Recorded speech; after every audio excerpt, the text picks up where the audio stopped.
জানো নীল, আমাদের জীবনে না অনেকগুলো পরীক্ষা দিতে হয়, আর ওই একটা একটা পরীক্ষা দিতে দিতে আমাদের মনের মধ্যে ধৈর্য শক্তি, সহ্য শক্তি অনেকটা বেড়ে যায়।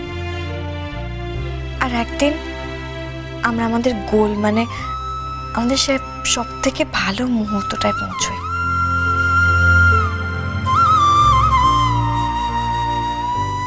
সব লড়াইয়ে শেষ হয়নি, আমাদের এই লড়াইটারও শেষ হবে একদিন। আর সেই শেষটা না খুব ভালো হবে, জানো তো।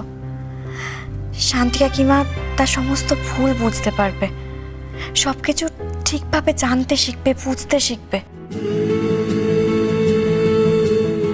আর জানো তো নেই, দূরত্ব মানুষের ভালোবাসা অনেক বাড়িয়ে দেয়। তোমার আমার মধ্যে এখন যে দূরত্ব রয়েছে না, আমাদের মনের মধ্যে ভালোবাসা, শক্তি অনেক বাড়িয়ে দিচ্ছে। আর এই শক্তি দিয়ে আমাদের সামনে সমস্ত বিপদ আপদকে দূর করে একদিন এক হয়ে যাব। দেখো, এটা আমার বিশ্বাস নেই, আমাদের ভালোবাসা জিতবেই।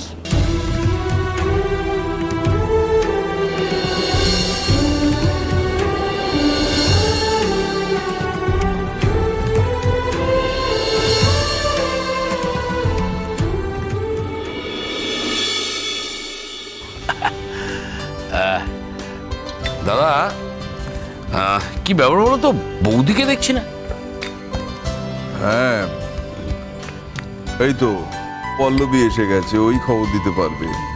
তোর মমের কি খবর? তাকে দেখছি না কেন? সে কি এখনো ঘুম থেকে ওঠেনি নাকি? হ্যাঁ ড্যাড, মম তো উঠেছে, আমি নিজে দেখেছি। Good morning, good morning, good morning. এটা আমি এসে গেছি। বাবা, সবাই আমাকে কত লাভ ইউ করে রে বাবা, কত খোঁজ নিচ্ছে আমার। শ্যামা, শ্যামা, আমার চা নিয়ে আয়। গুলশান, গুলশান, গুলশান, শোনো শোনো, তোমাকে না আজ একটা সারপ্রাইজ দেবো। না শান্তি, দয়া করো, আমরা আর কেউ সারপ্রাইজড হতে চাই না, তুমি ক্ষমা দাও। জানাচুর বুড়ো, যখনই আমি আর আমার গোলশান কথা বলি, তুমি মাঝখানে কেন ফ্রি এন্ট্রিটা নিয়ে নাও বলো তো? একটু চুপ করো না। গোলশান, এদিকে এসো তো। তুমি কি বলছিলে? সারপ্রাইজ বলবো তো, এক্ষুনি বলবো। শিমুল কোথায়? শিমুল, শিমুল কই? শিমুল, এদিকে আয়। শান্তি কাকিমা, আমায় ডাকছো? শিমুল কি আমার নাম? তোকে ডাকবো না তো কাকে ডাকবো? মম, তুমি ঠিক কি বলতে চাইছো বলো তো, একটু পরিষ্কার করে বলো না, বুঝতে পারছি না। আমার বেবি। বলবো তো, বলবো বলেই তো আমি এখানে এলাম।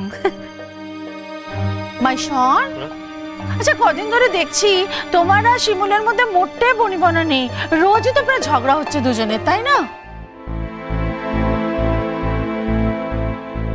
হ্যাঁ মম, তুমি তুমি ঠিকই বলেছো। হ্যাঁ, ঝগড়া তো আছেই। আছে না, আছে না, রোজ হচ্ছে, রোজ হচ্ছে। বাবা, দুজন দুজনকে সহ্য করতে পারছো না মোটে, একদম বনিবনা নেই। শুধু ওই যখন ওই এপ্রিল ফুলটা করলাম সেদিন দেখেছিলাম ঝগড়া হয়নি। হ্যাঁ মম, ঠিকই বলেছো। তোমাকে অপমান করেছে, অশিক্ষিত বলছে, কি করে মেনে নিতে পারে? আমি তো ভুলতেই পারছি না অপমানগুলো। জানি তো গুলশান, তুমি তোমার মমের অসম্মান কিছুতেই মেনে নেবে না, আমি তো জানি। সেই জন্যই তো তোমাদের দুজনের মধ্যে একদম ঝগড়া মিটমাট হচ্ছেই না, লেগেই থাকছে, লেগেই থাকছে। তাই জন্য আমার মনে হচ্ছে গুলশান, দুজনের মধ্যে যখন মোটেই বনিবনা নেই, তখন আর একসাথে না থাকাটাই ভালো। তোমাদের দুজনের ডিভোর্স হয়ে যাওয়া দরকার।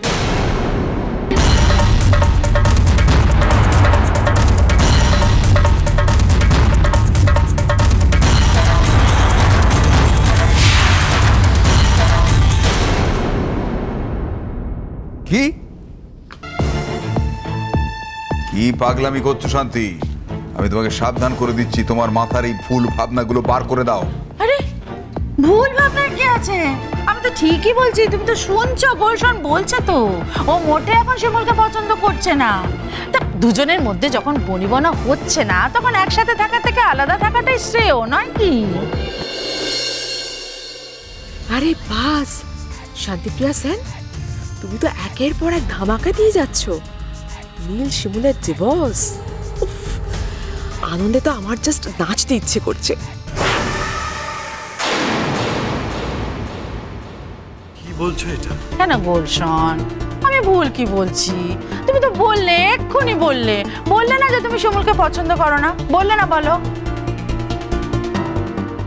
আমাদের মধ্যে যে কোনো ঝগড়াটাই নেই সেটা তো মমকে বলতে পারবো না। সেটা বললে মম তো পড়াশোনাটা করতেই চাইবে না। এখন কি হবে নীল? শান্তি কাকিমা হঠাৎ ডিভোর্সের কথা তুললো কেন?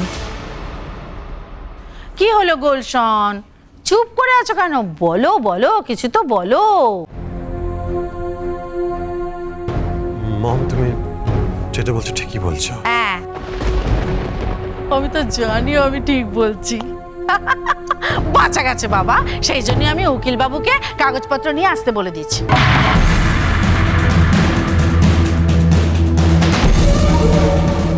How dare to say that?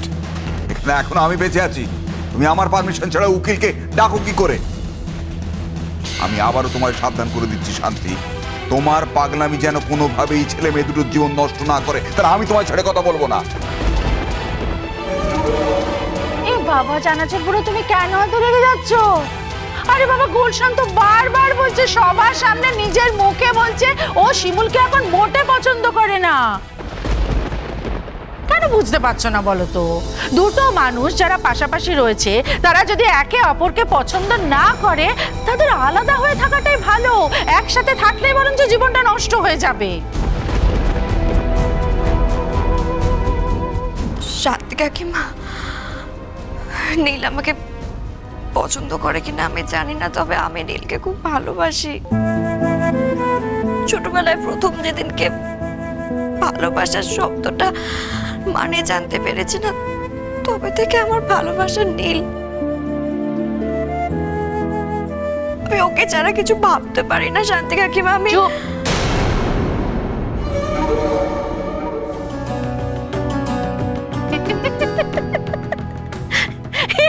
তুই কি করে নিজের মুখে ভালোবাসার কথা বলিস রে শিমুল?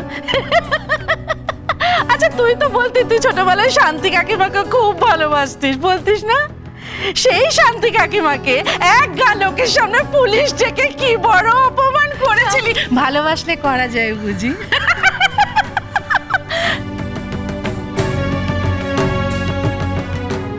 ভালোবাসার কথা বলিস না শিমুল। তুই যদি আমার গুলশানকে ভালোবাসিস না, তাহলে দেখতিস যে ও কিভাবে সুখে থাকে, ও কিভাবে ভালো থাকে, সেই কথা ভাবতিস। তুমি কি নিজে বুঝতে পারছো না শান্তি যে তোমার ছেলে কতখানি ভালো আছে? ঈশ্বর তো অমন দুখানা চোখ দিয়েছে, সে কি অন্ধ হয়ে থাকার জন্যে? তুমি নিজে তোমার ছেলের দিকে তাকিয়ে দেখছো না যে আগের নীল আর এখনকার নীলে কতটা প্রভেদ? বুঝতে পারো না যে এই মেয়েটা তার সোনার স্পর্শে এই ছেলেটাকে এত ভালো করে দিয়েছে? শুধু নীলকে নয়, এ বাড়ির প্রত্যেকটা মানুষের জীবন শিমুল মা বদলে দিয়েছে। এই বাড়ির যত কিছু বিপদ সে বুক দিয়ে ঝাঁপিয়ে পড়েছে, সেই বিপদ থেকে বাড়িটাকে উদ্ধার করেছে, বাড়ির মানুষগুলোকে উদ্ধার করেছে। এক একটা কথা এমন বলো না চানাচুর বুড়ো। এই শিমুল আসার আগে আমাদের বাড়িতে আমরা কি কেউ ভালো ছিলাম না? কেউ সুখে ছিলাম না? সত্যি কি সুখী ছিলাম শান্তি? তুমি হয়তো নির্বোধ আনন্দে মজে থাকতে, কিন্তু আমি তো তা পারতাম না। আমার তো সুখ ছিল না মনে। মা লক্ষ্মীর দয়ায় কিছু টাকা পয়সা ছিল, তা বাদে কি ছিল? এক ছাদের তলায় মনের মিলহীন কতগুলো মানুষ একসঙ্গে থাকতো।